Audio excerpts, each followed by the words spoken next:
हरे कृष्णा। जय श्री हरि। ओम नमः शिवाय। प्रिय भक्तों, आज आप बृहस्पति देव की बड़ी ही दुर्लभ कथा सुनेंगे। यह कथा सुनने मात्र से बृहस्पति देव अपने भक्तों की सभी मनोकामनाएं पूर्ण करते हैं। तो आइए बड़ी ही श्रद्धा और प्रसन्नचित्त मन से इस कथा को सुनते हैं। भारतवर्ष में एक प्रतापी और दानी राजा राज्य करता था। वह नित्य गरीबों और ब्राह्मणों की सहायता करता था। यह बात उसकी रानी को अच्छी नहीं लगती थी। वह ना तो गरीबों को दान देती, ना ही भगवान का पूजन किया करती थी और राजा को भी दान देने से मना किया करती थी। एक दिन राजा शिकार खेलने वन को गए हुए थे, तो रानी महल में अकेली थी। उसी समय बृहस्पति देव साधु के वेश में राजा के महल में भिक्षा के लिए आए और भिक्षा मांगी। रानी ने भिक्षा देने से इनकार कर दिया और कहा, हे साधु महाराज, मैं तो दान पुण्य से तंग आ गई हूँ। मेरा पति सारा धन लुटाते रहते हैं। मेरी इच्छा यह है कि हमारा धन नष्ट हो जाए, फिर ना रहेगा पास, ना बजेगी बांसुरी। साधु ने कहा, देवी तुम तो बड़ी विचित्र हो। धन संतान तो सभी चाहते हैं, पुत्र और लक्ष्मी तो पापी के घर में भी होनी चाहिए। यदि तुम्हारे पास अधिक धन है तो भूखों को भोजन दो, प्यासों के लिए प्याऊ बनवाओ, मुसाफिरों के लिए धर्मशालाएं खुलवाओ। जो निर्धन अपनी कुंवारी कन्याओं का विवाह नहीं कर सकते हैं तो उनका विवाह करा दो। ऐसे कई काम हैं जिसे करने से तुम्हारा यश लोक परलोक में फैलेगा। परंतु रानी पर उपदेश का कोई प्रभाव ना पड़ा। वह बोली, महाराज आप मुझे कुछ ना समझाएं। मैं ऐसा धन नहीं चाहती जो हर जगह बांटती फिरूं। साधु ने उत्तर दिया, यदि तुम्हारी ऐसी इच्छा है तो तथास्तु। तुम ऐसा करना कि बृहस्पतिवार को घर लीपकर पीली मिट्टी से अपना सिर धोकर स्नान करना, भट्टी चढ़ाकर कपड़े धोना। ऐसा करने से तुम्हारा सारा धन नष्ट हो जाएगा। इतना कहकर वह साधु महाराज तो वहां से अलोप हो गए। अब साधु के अनुसार कही हुई बातों को पूरा करते हुए रानी को केवल 3 बृहस्पतिवार ही बीते थे कि उसका समस्त धन संपत्ति नष्ट हो गई। भोजन के लिए राजा का परिवार तरसने लगा। तब एक दिन राजा ने रानी से बोला कि हे रानी, तुम यहीं रहो, मैं दूसरे देश को जाता हूँ, क्योंकि यहाँ पर सभी लोग तो मुझे जानते हैं, इसलिए मैं कोई छोटा कार्य कर नहीं सकता। ऐसा कहकर राजा परदेश चला गया। वहां मैं जंगल में लकड़ी काट कर लाता और शहर में बेचता। इस तरह वह अपना जीवन व्यतीत करने लगा। इधर राजा के परदेश जाते ही रानी और दासी दुखी रहने लगे। जब एक बार रानी और दासी को 7 दिन तक बिना भोजन के रहना पड़ा, तो रानी ने अपनी दासी से कहा, हे दासी, पास के ही नगर में मेरी बहन रहती है, वह बड़ी धनवान है, तो उसके पास जा और कुछ ले आ, ताकि थोड़ी बहुत गुजर बसर हो जाए। दासी रानी की बहन के पास गई। उस दिन गुरुवार था और रानी की बहन उस समय बृहस्पतिवार व्रत की कथा सुन रही थी। दासी ने रानी की बहन को अपनी रानी का संदेश दिया, लेकिन रानी की बड़ी बहन ने कोई उत्तर नहीं दिया। जब दासी को रानी की बहन से कोई उत्तर नहीं मिला तो वह बहुत दुखी हुई और उसे क्रोध भी आया। दासी ने वापस आकर रानी को सारी बात बता दी। यह सुनकर रानी ने अपने भाग्यों को बहुत कोसा। उधर रानी की बहन ने सोचा कि मेरी बहन की दासी आई थी, परंतु मैं तो उससे बोली ही नहीं, इससे वह बहुत दुखी हुई होगी। कथा सुनकर और पूजन समाप्त करके वह अपनी बहन के घर आई और कहने लगी, हे बहन, मैं बृहस्पतिवार का व्रत कर रही थी। तुम्हारी दासी मेरे घर आई थी, परंतु जब तक कथा होती तब तक ना तो उठते हैं और ना ही बोलते हैं, इसलिए मैं नहीं बोली। कहो दासी, क्यों गई थी? रानी बोली, बहन तुमसे क्या छुपाऊं, हमारे घर में तो खाने तक को अनाज नहीं था। ऐसा कहते कहते रानी की आंखें भर आई। उसने दासी समेत पिछले 7 दिनों के भूखे रहने तक की सारी बात अपनी बहन को विस्तार पूर्वक सुना दी। प्रिय भक्तजनों, ऐसा सुनकर रानी की बहन बोली, देखो बहन, भगवान बृहस्पति देव सबकी मनोकामना को पूर्ण करते हैं। देखो शायद तुम्हारे घर में अनाज रखा हो। पहले तो रानी को विश्वास नहीं हुआ, पर बहन के आग्रह करने पर उसने अपनी दासी को अंदर भेजा तो उसे सचमुच अनाज से भरा एक घड़ा मिल गया। यह देखकर दासी को बड़ी हैरानी हुई। दासी रानी से कहने लगी, हे रानी, जब हमको भोजन नहीं मिलता तो हम व्रत ही तो करते हैं, इसलिए क्यों ना इनसे व्रत और कथा की विधि पूछ ली जाए ताकि हम भी व्रत कर सकें। तब रानी ने अपनी बहन से बृहस्पतिवार व्रत के बारे में पूछा। उसकी बहन ने बताया, बृहस्पतिवार के व्रत में चने की दाल और मुनक्का से विष्णु भगवान का केले की जड़ में पूजन करें तथा दीपक जलाएं, व्रत कथा सुने और पीला भोजन ही करें। इससे बृहस्पति देव प्रसन्न होते हैं। व्रत और पूजन विधि बताकर रानी की बहन अपने घर को लौट आई। 7 दिन बाद जब गुरुवार आया तो रानी और दासी ने व्रत रखा। गुड़साल में जाकर चना और गुड़ लेकर आई। फिर उसने केले की जड़ तथा विष्णु भगवान का पूजन किया। अब पीला भोजन कहाँ से आए? इस बात को लेकर दोनों बहुत दुखी थे, क्योंकि उन्होंने व्रत रखा था, इसलिए बृहस्पति देव उनसे प्रसन्न थे। प्रिय भक्तजनों, बृहस्पति देव सदैव अपने भक्तों के साथ रहते हैं, इसलिए वह एक साधारण व्यक्ति का रूप धारण कर 2 थालों में सुंदर पीला भोजन दासी को दे गए। भोजन पाकर दासी बहुत प्रसन्न हुई। फिर रानी के साथ मिलकर भोजन ग्रहण किया। अब तो वह उसके बाद से सभी गुरुवार को व्रत और पूजन करने लगी। बृहस्पति भगवान की कृपा से उनके पास फिर से धन संपत्ति आ गई, परंतु रानी फिर से पहले की तरह आलस्य करने लगी। तब दासी बोली, देखो रानी, तुम पहले भी इस प्रकार आलस्य करती थी। तुम्हें धन रखने में कष्ट होता था, इसी कारण सभी धन नष्ट हो गया, और अब जब भगवान बृहस्पति की कृपा से धन मिला है तो तुम्हें फिर से आलस्य होता है। रानी को समझाते हुए दासी कहती है कि बड़ी मुसीबतों के बाद हमने यह धन पाया है, इसलिए हमें दान पुण्य करना चाहिए, भूखे मनुष्यों को भोजन कराना चाहिए और धन को शुभ कार्यों में खर्च करना चाहिए, जिससे तुम्हारे कुल का यश बढ़ेगा, स्वर्ग की प्राप्ति होगी और पितृ प्रसन्न होंगे। दासी की बात मानकर रानी अपना धन शुभ कार्यों में खर्च करने लगी, जिससे पूरे नगर में उसका यश फैलने लगा। अब दूसरी तरफ एक दिन राजा दुखी होकर जंगल में एक पेड़ के नीचे आसन जमाकर बैठ गया। वह अपनी दशा को याद करके व्याकुल होने लगा। बृहस्पतिवार का दिन था। एकाएक उसने देखा कि निर्जन वन में एक साधु प्रकट हुए। वह साधु वेश में स्वयं बृहस्पति देवता थे। लक्कड़हारे के सामने आकर बोले, हे लक्कड़हारे, इस सुनसान जंगल में तो चिंतामग्न क्यों बैठा है? लक्कड़हारे ने दोनों हाथ जोड़कर प्रणाम किया और उत्तर दिया, महात्मा जी, आप सब कुछ जानते हो, मैं क्या कहूँ। यह कहकर रोने लगा और साधु को अपनी आत्मकथा सुनाई। महात्मा जी ने कहा, तुम्हारी स्त्री ने बृहस्पति के दिन बृहस्पति भगवान का निरादर किया है, जिसके कारण रुष्ट होकर उन्होंने तुम्हारी यह दशा कर दी है। अब तुम चिंता को दूर करके मेरे कहने पर चलो तो तुम्हारे सब कष्ट दूर हो जाएंगे और भगवान पहले से भी अधिक संपत्ति देंगे। तुम बृहस्पति के दिन कथा किया करो, 2 पैसे के चने मुनक्का लाकर उनका प्रसाद बनाओ और शुद्ध जल से लोटे में शक्कर मिलाकर अमृत तैयार करो। कथा के पश्चात अपने सारे परिवार और सुनने वाले प्रेमियों में अमृत व प्रसाद बांटकर आप भी ग्रहण करो।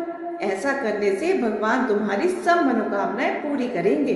प्रिय भक्तजनों, साधु वेश में बृहस्पति देव के ऐसे वचन सुनकर लक्कड़हारा बोला, हे प्रभु, मुझे लकड़ी बेचकर इतना पैसा नहीं मिलता जिससे भोजन के उपरांत कुछ बचा सकूं। मैंने रात्रि में अपनी स्त्री को व्याकुल देखा है। मेरे पास कुछ भी नहीं जिससे मैं उसकी खबर मंगा सकूं। साधु ने कहा, हे लक्कड़हारे, तुम किसी बात की चिंता मत करो। बृहस्पतिवार के दिन तुम रोजाना की तरह लकड़ियां लेकर शहर में जाओ। तुमको रोज से दुगना धन प्राप्त होगा, जिससे तुम भली भांति भोजन कर लोगे तथा बृहस्पति देव की पूजा का सामान भी आ जाएगा। हे प्रिय भक्तजनों, इतना कहकर साधु वेश में बृहस्पति देव अंतर ध्यान हो गए। धीरे धीरे समय व्यतीत होने पर फिर वही बृहस्पतिवार का दिन आया। लक्कड़हारा जंगल से लकड़ी काटकर इसी शहर में बेचने गया। उसे उस दिन और दिन से अधिक पैसा मिला। राजा ने चना गुड़ आदि लाकर गुरुवार का व्रत किया। उस दिन से उसके सभी कलेश दूर हुए। परंतु जब दोबारा गुरुवार का दिन आया तो बृहस्पतिवार का व्रत करना भूल गया। इस कारण बृहस्पति भगवान नाराज हो गए। उस दिन उस नगर के राजा ने विशाल यज्ञ का आयोजन किया था तथा शहर में यह घोषणा करा दी थी कि कोई भी मनुष्य अपने घर में भोजन ना बनावे, ना आग जलावे। समस्त जनता मेरे यहाँ भोजन करने आवे। इस आज्ञा को जो ना मानेगा उसे फांसी की सजा दी जाएगी। इस तरह की घोषणा संपूर्ण नगर में करवा दी गई। अब राजा की आज्ञानुसार शहर के सभी लोग भोजन करने गए, लेकिन लक्कड़हारा कुछ देर से पहुंचा, इसलिए राजा उसको अपने साथ घर लिवा ले आए और ले जाकर भोजन करा रहे थे तो रानी की दृष्टि उस खूंटी पर पड़ी जिस पर उसका हार लटका हुआ था। रानी का हार उस खूंटी पर दिखाई नहीं दिया। रानी ने निश्चय किया कि मेरा हार इस मनुष्य ने ही चुरा लिया है। उसी समय सिपाहियों को बुलाकर उसे कारागार में डलवा दिया। जब लक्कड़हारा कारागार में पड़ गया और बहुत दुखी होकर विचार करने लगा कि ना जाने कौन से पूर्व जन्म के कर्म से मुझे यह दुख प्राप्त हुआ है, और उसी साधु को याद करने लगा जो कि उसे जंगल में मिला था। उसी समय तत्काल बृहस्पति देव साधु के रूप में प्रकट हुए और उसकी दशा को देखकर कहने लगे, अरे मूर्ख, तूने बृहस्पति देव की कथा नहीं करी, इस कारण तुझे दुख प्राप्त हुआ है। अब चिंता मत कर, बृहस्पतिवार के दिन कारागार के दरवाजे पर 4 पैसे पड़े मिलेंगे। उनसे तू बृहस्पति देव की पूजा करना, तेरे सभी कष्ट दूर हो जाएंगे। अब बृहस्पतिवार के दिन उसे 4 पैसे पड़े मिले। लक्कड़हारे ने कथा करी।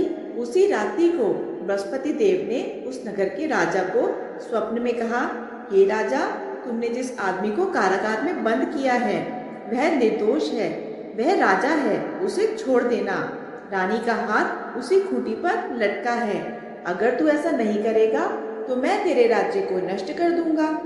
इस तरह रात्रि के स्वप्न को देखकर राजा प्रातःकाल उठा और खूंटी पर हाथ देखकर लक्कड़हारे को बुलाकर क्षमा मांगी तथा लक्कड़हारे को योग्य सुंदर वस्त्र आभूषण देकर विदा कर दिया। बृहस्पति देव की आज्ञा अनुसार लक्कड़हारा अपने नगर को चल दिया। अब जब राजा अपने नगर के निकट पहुंचा तो उसे बड़ा आश्चर्य हुआ। नगर में पहले से अधिक बाग, तालाब, कुएं तथा बहुत से धर्मशाला, मंदिर आदि बन गए थे।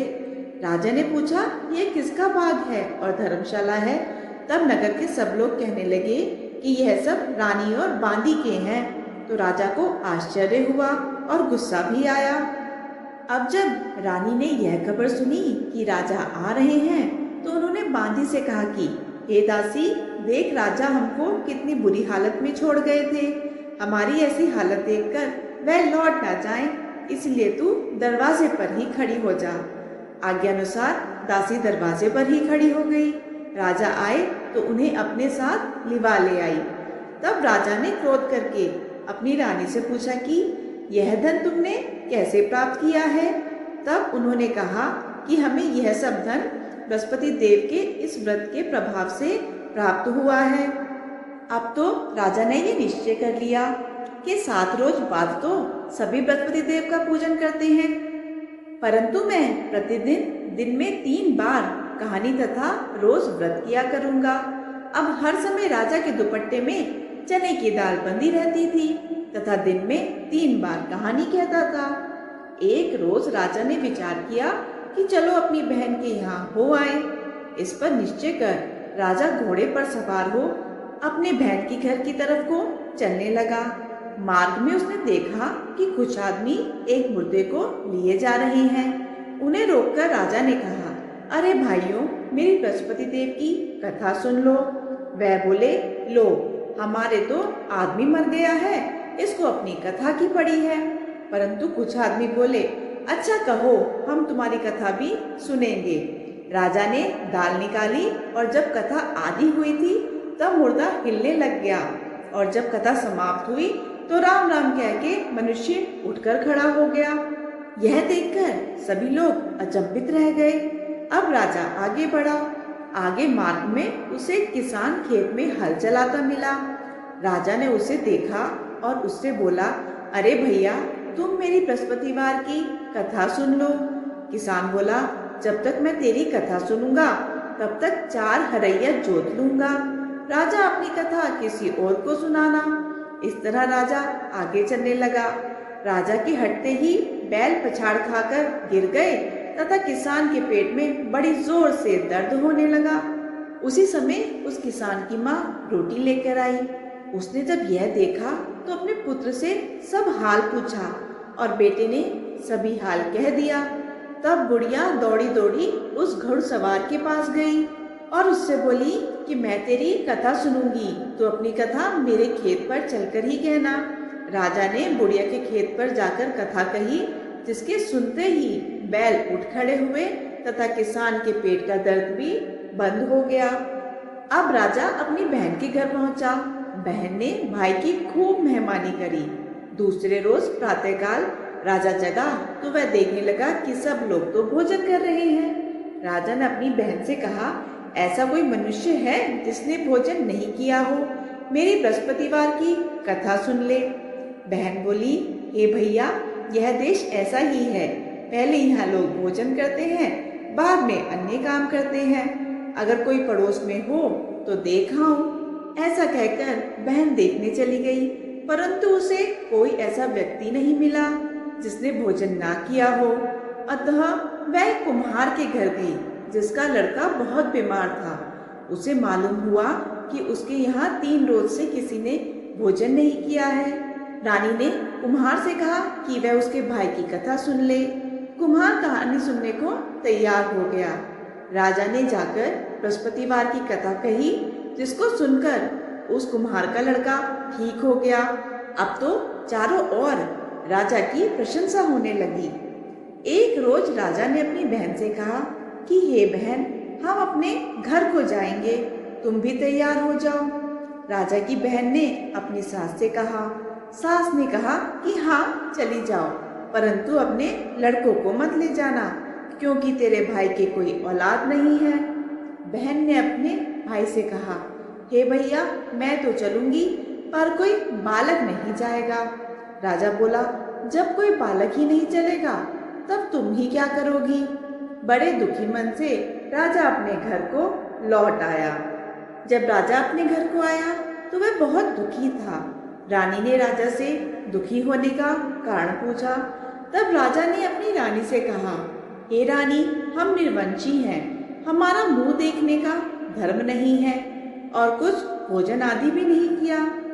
हे प्रभु, बृहस्पति देव ने हमें सब कुछ दिया है, वह हमें औलाद अवश्य देंगे। उसी रात को बृहस्पति देव ने राजा से स्वप्न में कहा, हे राजा, उठ, सभी सोच त्याग दे, तेरी रानी गर्भ से है। राजा को यह बात सुनकर बहुत खुशी हुई। 9वें महीने में रानी के गर्भ से एक सुंदर पुत्र पैदा हुआ। तब राजा बोला, हे रानी, स्त्री बिना भोजन के रह सकती है, पर बिना कहे नहीं रह सकती। जब मेरी बहन आवे तो मुझसे कुछ मत कहना। रानी ने सुनकर हाँ कर दिया। जब राजा की बहन ने यह शुभ समाचार सुना तो वह बहुत खुशी हुई तथा बधाई लेकर अपने भाई के घर आई। तभी रानी ने कहा, घोड़ा चढ़कर तो नहीं आई, गधा चढ़ी आई। राजा की बहन बोली, भाभी, मैं इस प्रकार न कहती तो तुम्हें औलाद कैसे मिलती? बृहस्पति देव ऐसे ही हैं, जैसे जिसके मन की कामनाएं हैं सभी को पूर्ण करते हैं। जो सद्भावना पूर्वक बृहस्पति देव का व्रत करता है एवं कथा पढ़ता है अथवा सुनता है, दूसरों को सुनाता है, बृहस्पति देव उसकी सभी मनोकामनाएं पूर्ण करते हैं। बृहस्पति देव उनकी सदैव रक्षा करते हैं जो संसार में सद्भावना और सच्चे हृदय से बृहस्पति देव का पूजन करते हैं। उनकी सभी मनोकामनाएं उसी प्रकार पूरी होती हैं जैसे राजा और रानी ने उनकी कथा का गुणगान किया। उनकी सभी इच्छाएं बृहस्पति देव ने पूर्ण की। मनुष्य को हृदय से उनका मनन करते हुए जयकारा करना चाहिए। तो प्रेम से बोलिए, बृहस्पति देव की जय, विष्णु भगवान की जय, समस्त देवी देवताओं की जय। आप सभी भक्तजनों को आज की कथा पसंद आई हो तो वीडियो को लाइक करके कमेंट बॉक्स में जय बृहस्पति देव जरूर लिखिएगा और जाने से पहले चैनल को सब्सक्राइब जरूर कीजिएगा। धन्यवाद।